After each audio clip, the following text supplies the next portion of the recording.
Could Dance Theatre of Harlem be making a comeback after years of absence? Has the Louisville Ballet finally got rid of an unwelcome audience? And Jordan Matter uncovers dancers among us. I'm Simone Denise, bringing your dance news this week, so let's get it started.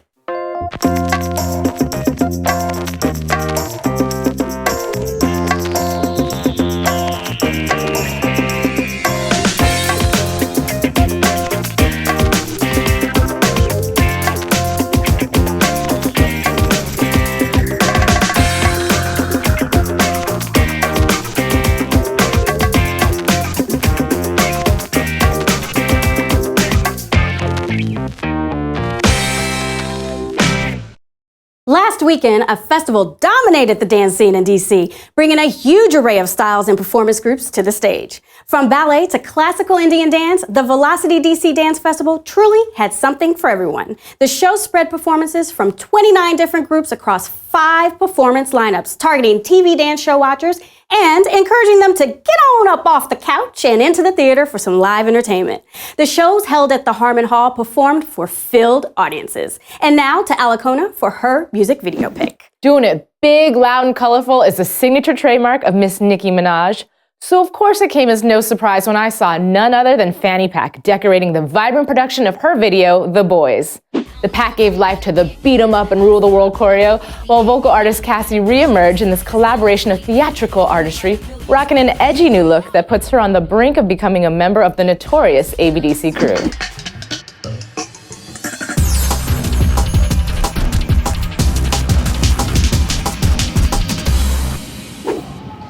What's up? I'm Brittany Perry Russell. We're here at OCPAA to get behind the scenes scoop of Stalked over Oxygen. 1, 2, 1, 3, 1, and shoot and stop. I have been through a lot of stuff in my life, and I don't necessarily regret it, but they're very important pieces, and without them I wouldn't be who I am today. I am currently still battling through what these people have kind of put me through. And each piece resembles a different part in my life that I'm either battling through or currently healed from. It was like late at night. He was like, "Oh, I want to put on a show." So we got a notebook and started writing ideas down. In classes, we would see dancers that had something special, and then he asked them. And then there was also dancers that we've seen on the web who are phenomenal, and so we emailed them and asked them to be a part of the show too. It goes into me needing another world, wanting to be able to feel free. So I was able to find this boy, this awesome man that kind of gave me that other world that I desperately needed and wanted. And that's the kind of the only romantic little piece in my show, which is such an amazing, beautiful time in my life. There's a little bit of abuse in the show that I had to go through, and it's very real for me. These pieces are personal and real, and without me doing this show, I wouldn't feel like I'm able to truly heal. DancePlug viewers, make sure you go out and support Salt Silver Oxygen at the Hudson Backstage Theater, November 3rd. It's a must-see. Jordan Matter's latest book release is no novel page-turner like 50 Shades of Grey. Instead, it's a photo book titled Dancers Among Us. The book features stellar shots of dancers in all kinds of day-to-day situations, from city streets to forests to the Capitol. The dancers are caught in leaps and other graceful moves when surrounded by pedestrians all the while. Matter says his book is meant to help us appreciate the joy in the everyday.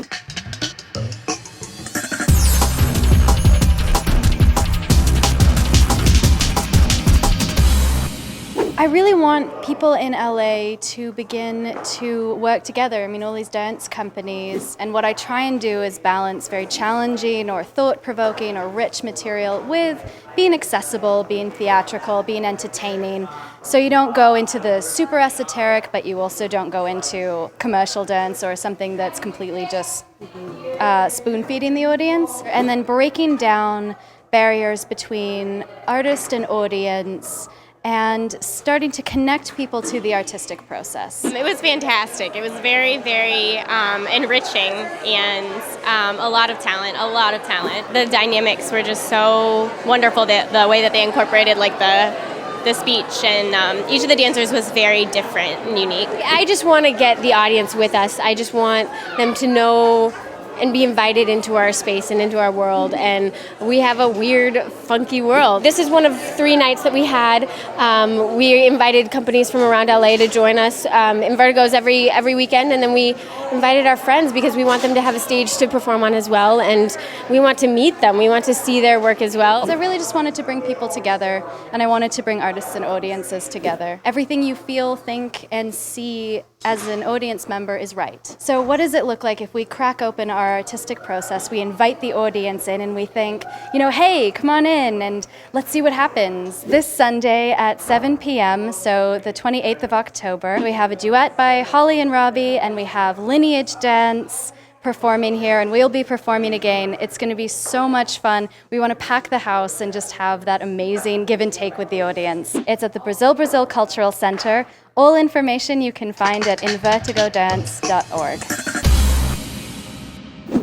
The Dance Theatre of Harlem is ready to make its comeback in a big way. Founded in 1969 as one of the first companies to promote racial diversity in the ballet world, the organization dissolved prematurely in 2004. However, the company is back and determined to make big strides. They had their first return performance on October 20th, and Virginia Johnson is set to lead the group as their new artistic director.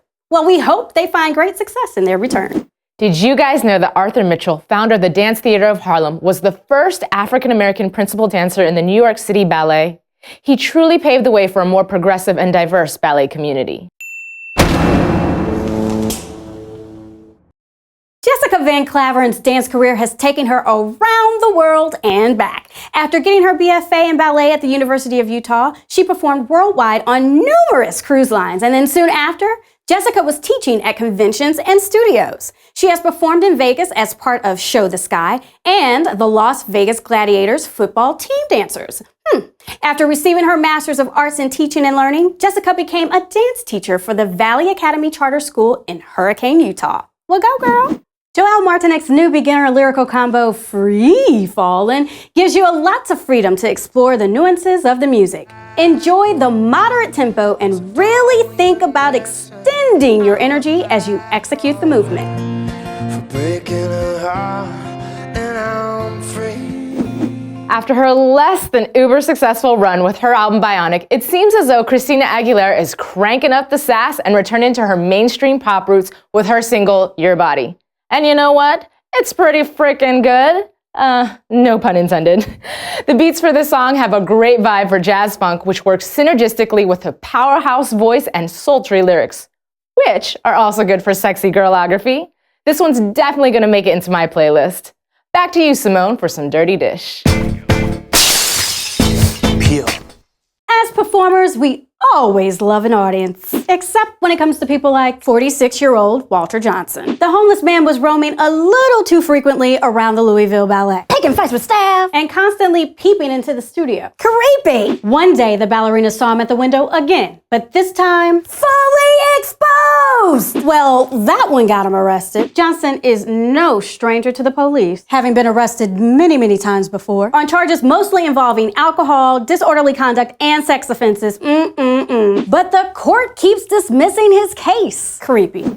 Well, hopefully this time they keep the guy behind bars a little longer than usual. Next week, we have other treats for you as we take a sneak peek at Chris Brown's Carpe Diem rehearsals with choreographer Fly Styles. And we will be catching up with So You Think You Can Dance Season 9, top 10 on their tour.